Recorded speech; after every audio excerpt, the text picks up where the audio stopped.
Okay, we're going to do a little bit about beach flying in light winds. A lot of schools don't utilise this, but it's generally a lot better way of teaching on a first day when there's not enough wind to really keep a kite in the sky once it's got wet. So the main advantage of teaching on the beach is firstly the kite doesn't get wet, so it stays about 2 or 3 kilograms lighter. Secondly, the students can move around easily, so if they need to take a few steps back to get some more wind into the kite, they can do that, where you can't really do that in the water.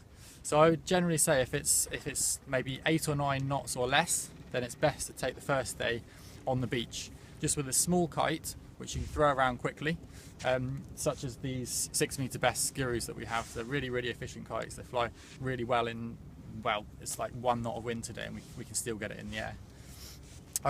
What it is important to say to the students is that we are doing this for the benefit of them. We're not teaching on the beach because we can't be bothered to go in the water. It's worth explaining that we're doing it on the beach because they're going to learn a lot more. The kite's going to be in the sky for a lot of the lesson rather than just flat down in the water covered in waves.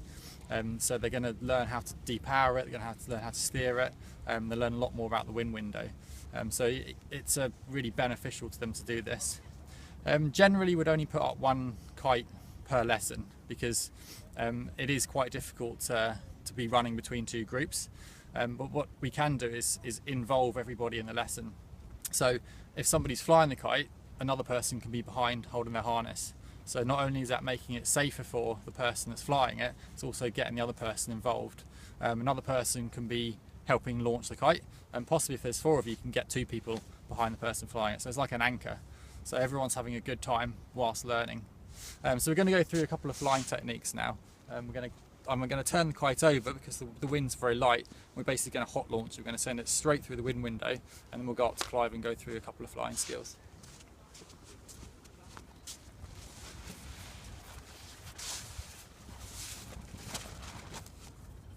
So this is how light it is. Not a lot of wind.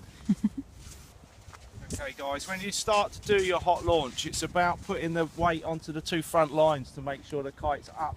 And if you're leaning into it and it doesn't sit upright and it falls back, you don't want that. You want it to be the 2 front lines tight, you want your arms at length, and you want the bar nice and even. You want to grab over the top of the bar, pull on the front 2 lines, give them a quick yank until it's about 2 to 3 meters in the air, and take about 3 or 4 paces backwards. Release that front line and then carry on steering the kite. Okay, I'm not going to do that. 1, 2, 3, back. Once it's up, then you can steer the kite in the normal way, but searching for the sweet spot and steering. But you might still have to keep moving backwards, putting your weight into your harness and steering. As you can find, it's difficult to steer it this way all the time, so practice some down loops to keep that going. And you can see you've got to over exaggerate your turns to make it turn. So it's an over exaggeration of finding the sweet spot, an over exaggeration of pulling back, and a real hard on the turns. We go for another attempt. Ready? Go. Okay, so you'll probably have to teach the students that if the wind is light, occasionally they are going to have to walk backwards a step or 2 to get the wind into the kite. I mean, we are taking it to the extremes here. There's probably about between 1 and 2 knots, so it shows that the kite can fly, but they're going to get a lot more from this than just sitting with the kite in the sea. Trying to relaunch in the sea is painful. Oops, back again. So one thing we can teach is the down loop. So as the kite goes to the edge of the wind window, we can steer the kite downwards rather than trying to steer it upwards. And this is really useful for not only the beach flying, but also for flying in light winds if we're actually on the water doing a board start. Once the kite's wet, if it's on like a 16 or a 14 meter, as it goes to the edge of the wind window, it's not often going to be able to fight against the gravity. Whereas if we go to the edge of the wind window and then steer it downwards,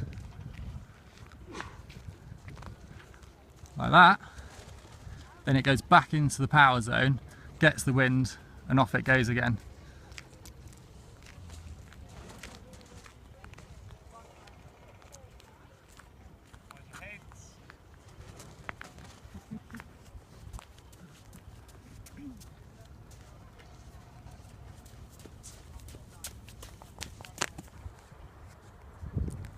So when beach flying, the wind's generally never strong enough to leave the kite up at 12 o'clock.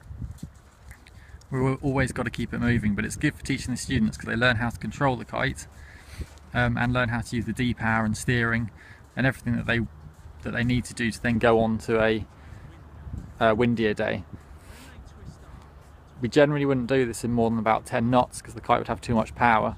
It could then potentially become quite dangerous if they're moving the kite through the power zone. They could easily get pulled forwards and injure themselves.